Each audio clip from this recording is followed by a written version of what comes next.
Hi everybody, it's Dandruff with your news cartridge for Thursday, June 30th, 2016. Today we are starting off with one of the most important changes to a video game, possibly in history.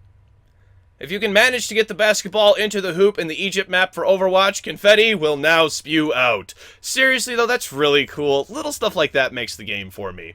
In actual Overwatch news, Blizzard is looking into changing Zenyatta because not many people play the healing android, as it was noticed during an Overwatch tournament where he was never picked. Blizzard is looking into buffing him to making him more appealing. This one might ruffle a few feathers because creative director Tim Willits of ID Software has said Quake Champions will be a PC exclusive because the company wanted, quote, no excuses, no limitations. And they have their eyes set for a minimum of 120 frames per second. Oh, what a glorious time to be alive.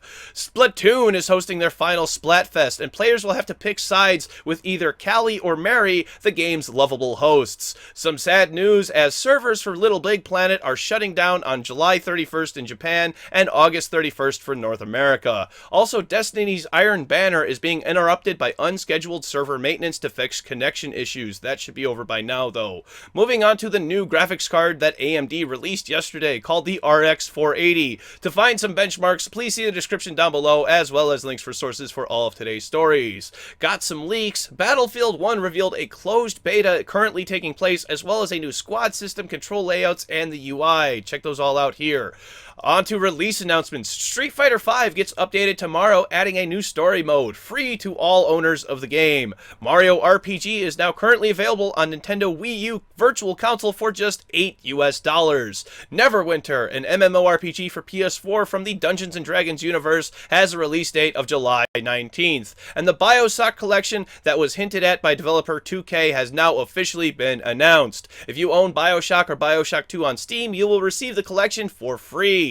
Finally, for teasers, Steam user Palm Desert, who owns more than 5,000 games, has broken level 1,000. Wow, congratulations. That is way too much time and money. Twitch TV has a ton of new features, and we are going to talk about a lot of them today on News Cartridge.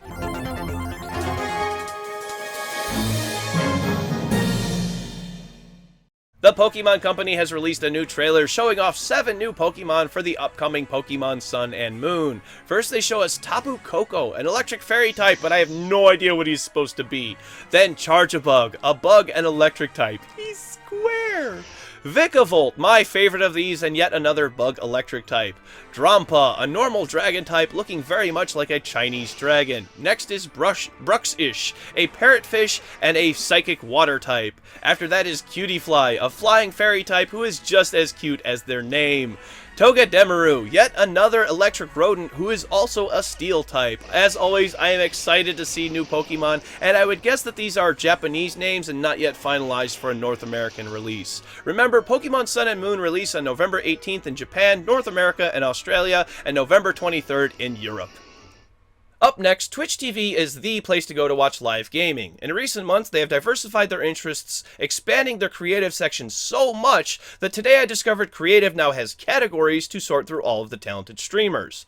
Added yesterday was an entirely new main category called social eating, and it's exactly what it sounds like. Social eating is preparing a meal, which may or may not be part of the show, and then eating that meal while you talk with your audience. It is extremely popular in Korea, where it's called muk-bang, and you typically see people with large plates loaded with food.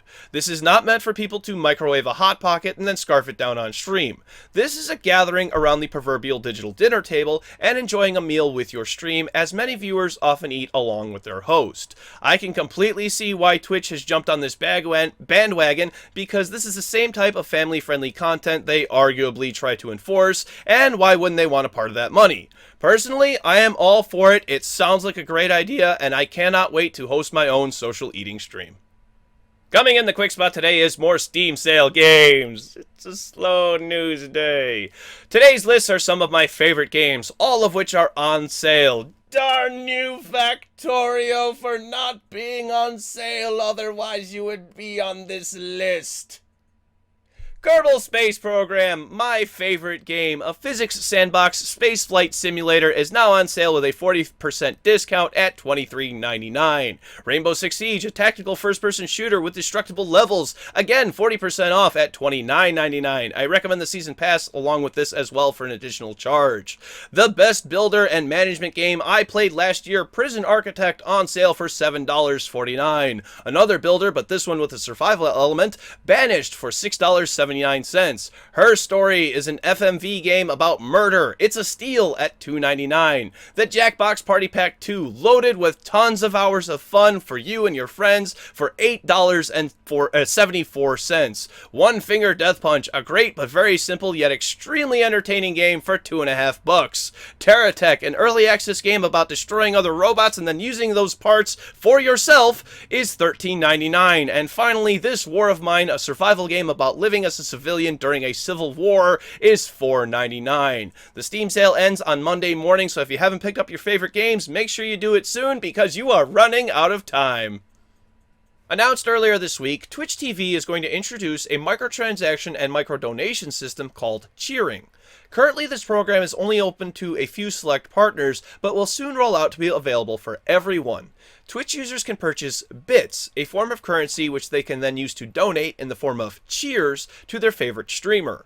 There are packages available starting at $1.40 for 100 bits, going all the way up to 25,000 bits for $308 US. Effectively, this makes each bit worth 1 cent. And by cheering a certain amount, an animated icon will display in chat. Twitch will then share part of the value of the total amount of bits cheered with the streamer. The only problem is, Twitch has not been very clear about how much the split is.